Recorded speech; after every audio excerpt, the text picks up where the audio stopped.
terintegrasi. Meskipun kami harus melakukannya tidak bisa sendiri, kami harus bekerja sama dengan CHSE salah satunya. Dan terakhir tentunya adalah kolaborasi. Kita akan berkolaborasi dengan Sorong Hit J Isakala Suat. Jangan lupa subscribe channel dengan tombol belnya gratis.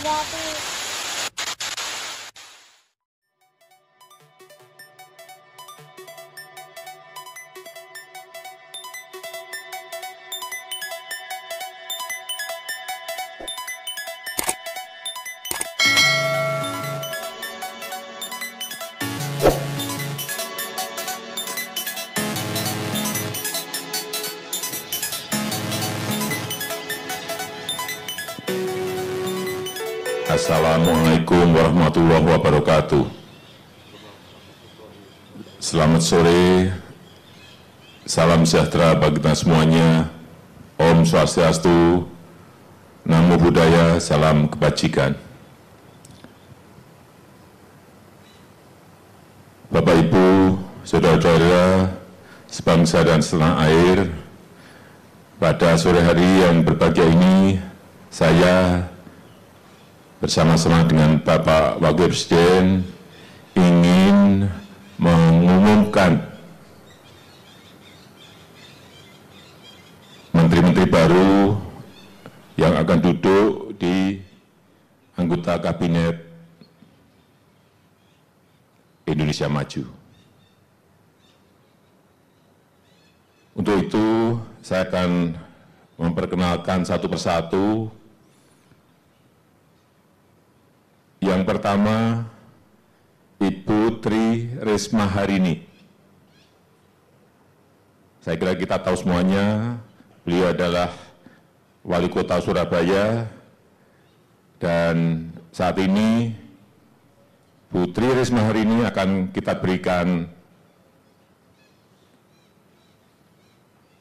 tanggung jawab untuk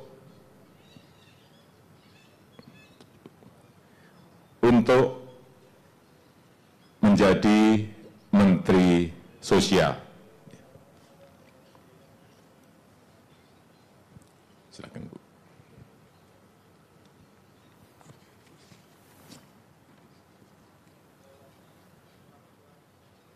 Kemudian yang kedua, saya ingin mengenalkan, tapi kita semuanya saya kira sudah tahu, yaitu Bapak Sandiaga Salahuddin Uno. Beliau adalah dulu Wakil Gubernur DKI Jakarta, Ketua HIPMI, dan saat ini beliau akan kita berikan tanggung jawab untuk memimpin Kementerian Pariwisata dan Ekonomi Kreatif. Kemudian yang ketiga, Bapak Budi Gunadi Sadikin. Beliau sebelumnya adalah Direktur Utama Bank Mandiri, kemudian menjadi Direktur Utama PT Asan Aluminium, dan terakhir menjadi Wakil Menteri BUMN, dan sekarang kita berikan tanggung jawab untuk memimpin Kementerian Kesehatan.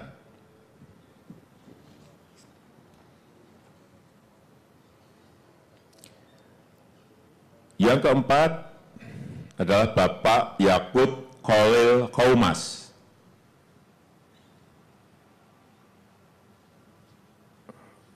Beliau adalah tokoh Muslim, Ketua PPGP Ansor, dan akan kita berikan tanggung jawab sebagai Menteri Agama.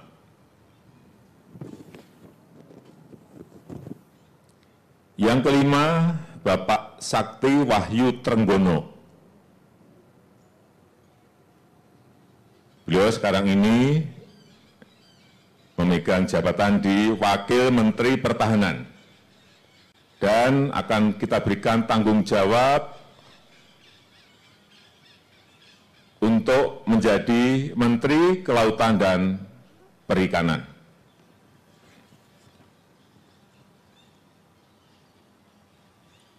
Yang terakhir, Bapak Muhammad Lutfi.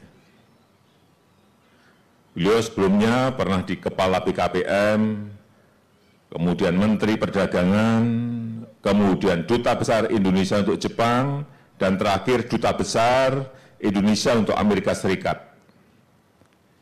Dan sekarang akan kita berikan tugas memimpin Kementerian Perdagangan.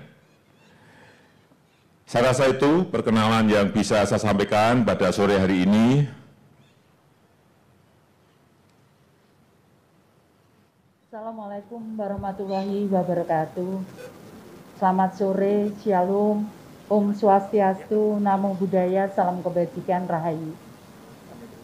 Yang saya hormati teman-teman yang ada di ruangan ini dan teman-teman media. Pertama, terus terang saya cukup kaget meskipun sudah banyak yang membicarakan, tapi terus terang saya tidak pernah berpikir atau membayangkan menjadi menteri, karena ini kepercayaan Bapak Presiden dan Bapak Wapres, dan ini untuk saya mengabdi untuk negara, maka saya matur nuwun kepercayaannya oleh Bapak Presiden dan Bapak Wapres serta tentunya seluruh bangsa Indonesia. Yang kedua, program kami adalah yang pertama adalah perbaikan data untuk data-data penerima bantuan. Kami akan kerjasama dengan Kementerian Dalam Negeri, terutama terkait data kependudukan dan perguruan tinggi yang ada di wilayah masing-masing. Karena menurut saya akan sangat lebih baik kalau kami melibatkan perguruan tinggi juga di dalam implementasi kami di lapangan, sehingga output atau goal-nya bisa dilihat dan bisa kita lakukan evaluasi bersama dengan perguruan tinggi. Yang kedua adalah kami akan menyampaikan ke Bapak Presiden bahwa program-program kami adalah program pemberdayaan.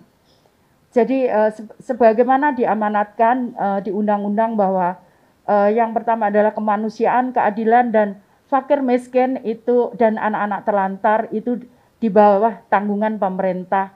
Karena itu kami akan perhatian terutama terhadap anak-anak terlantar, kemudian fakir miskin, itu yang akan kami prioritaskan untuk program pemberdayaannya. Jadi sehingga anak-anak kita bukan hanya menengadahkan tangan, tapi mereka bisa melakukan segala sesuatu, termasuk yang sudah kami lakukan sebelumnya adalah bagaimana meskipun mereka disabilitas, namun mereka bisa berguna dan bermanfaat. Juga anak-anak jalanan mereka bisa berguna untuk bangsa dan negara kita. Yang ketiga adalah kami akan melakukan pemberdayaan karena dengan kerjasama dengan beberapa kementerian, misalkan Kementerian Koperasi, Perdagangan, Perindustrian, karena kami akan memberdayakan kalau suaminya sudah bekerja, namun kondisinya dia masih butuh bantuan atau miskin, maka kami akan melibatkan mesin yang kedua yaitu kaum ibu-ibunya. Kami akan bekerja sama dengan program yang sama. Tadi saya sampaikan membentuk koperasi bisa di tingkat kecamatan dan bisa di tingkat kelurahan. Kita akan lihat perkembangannya membutuhkan karena tiap daerah itu mempunyai karakteristik yang berbeda-beda. Namun kita punya pengalaman bahwa koperasi itu sangat membantu. Kemudian juga bagaimana meningkatkan income dan mengurangi pengeluaran. Itu yang kita lakukan. Jadi misalkan mengurangi pengeluaran, kita berikan program-program pertanian yang bisa dilakukan dengan cara sederhana, sehingga tentunya bekerja sama dengan Kementerian Pertanian, sehingga bisa dikurangi untuk pengeluaran. Kemudian untuk peningkatan pendapatan, maka kita akan buat program-program, tadi saya sampaikan bekerja sama dengan kementerian-kementerian yang lain. Tentunya kalau kita bisa bersama-sama, tentunya percepatan untuk pengurangan kemiskinan dan pengurangan terutama untuk warga yang membutuhkan seperti penyandang disabilitas dan kemudian sosial, masalah sosial, itu bisa ditangani secara komprehensif dan terintegrasi. Meskipun kami harus melakukannya tidak bisa sendiri, kami harus bekerja sama dengan kementerian yang lain. Saya kira itu, dan kemudian yang terakhir tentunya untuk anak-anak terlantar. Kita ingin bahwa anak-anak semua mendapatkan hak untuk dia bisa mendapatkan akses pendidikannya. Mereka juga harus mendapatkan hak untuk kesehatannya. Karena itu kami juga akan bekerja sama dengan Kementerian Kesehatan untuk bagaimana mengelola kesehatan yang kita berikan bisa mempunyai hak untuk warga memang yang penyandang permasalahan sosial. Itu yang harus kita tangani secara bersama-sama. Saya kira itu yang bisa saya sampaikan. Terima kasih. Wassalamualaikum warahmatullahi wabarakatuh. Selamat sore. Om Swastiastu. Salam Rahayu. Bismillahirrahmanirrahim. Assalamualaikum warahmatullahi wabarakatuh. Salam sejahtera bagi kita semua. Shalom, Om Swastiastu, Namo Buddhaya, salam kebajikan. Salam sehat, salam hormat, penuh semangat. Yang saya hormati, koleha-koleha yang telah hadir pada hari ini dan rekan-rekan yang juga pada sore hari ini hadir di Istana Merdeka. Pertama-tama, saya ingin mengucapkan Hari Ibu untuk seluruh ibu di pelosok Nusantara. Termasuk Ibu Risma, ibu saya, dan ibunya anak-anak saya, dan juga ibu-ibu yang ada di sini. Semoga dengan Hari Ibu ini kita bisa terus memberdayakan perempuan hebat dan perempuan mandiri. Syukur kehadirat Allah Subhanahu wa Ta'ala bahwa di tengah pandemi COVID-19 kita masih bisa berkumpul dan insya Allah hadir pada acara yang mudah-mudahan membawa keberkahan ini. Saya sendiri baru saja selesai dalam pemulihan dari penyakit COVID-19 yang saya rasakan sendiri selama 2 minggu terakhir. Dan tentunya dalam konteks ini tugas dan amanah yang disampaikan oleh Bapak Presiden dan Bapak Wakil Presiden teramat sangat berat. Karena kebangkitan bangsa Indonesia untuk pulih dari COVID-19 dan melanjutkan agenda pembangunan terutama di sektor pariwisata dan ekonomi kreatif akan sangat bergantung pada pemulihan kesehatan dari sisi COVID-19 dengan upaya kita menerapkan protokol kesehatan yang ketat dan disiplin. Yang kedua, tentunya adalah jutaan lapangan pekerjaan yang di sektor pariwisata maupun ekonomi kreatif berjumlah belasan, mungkin puluhan juta yang harus kita selamatkan.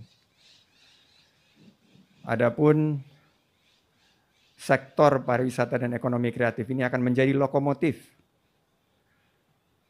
pasca pandemi COVID-19 untuk kita melanjutkan agenda-agenda pembangunan di sektor ini untuk terus membuka lapangan kerja seluas-luasnya dan menghadirkan kesejahteraan bagi para rakyat masyarakat Indonesia.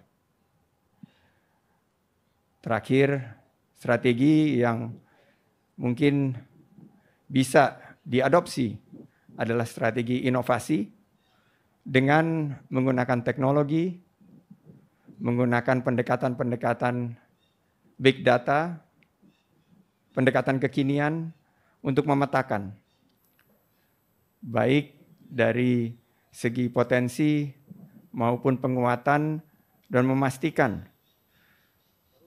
para pelaku sektor pariwisata dan ekonomi kreatif bisa bertahan. Tapi bukan hanya survive, but also thrive. Survive and thrive. Bertahan dan menangkap peluang menjadi pemenang. Strategi inovasi. Kedua adalah strategi adaptasi.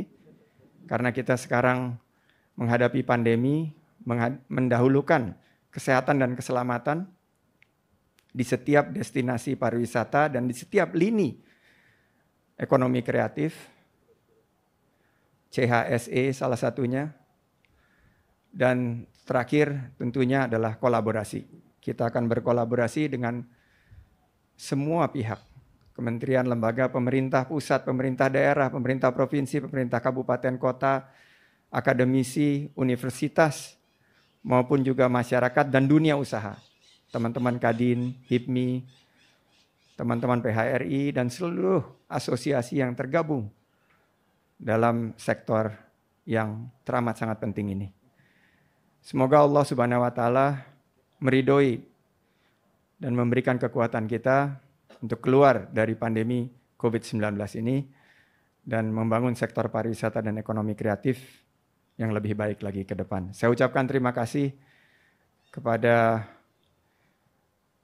para pemimpin-pemimpin Kementerian Pariwisata dan Ekonomi Kreatif sebelumnya. Tentunya kita harus terus menjalankan kolaborasi, melanjutkan yang baik, dan mengkoreksi apa yang perlu diperbaiki. Terima kasih. Wabillahi taufik wal hidayah. Wassalamualaikum warahmatullahi wabarakatuh.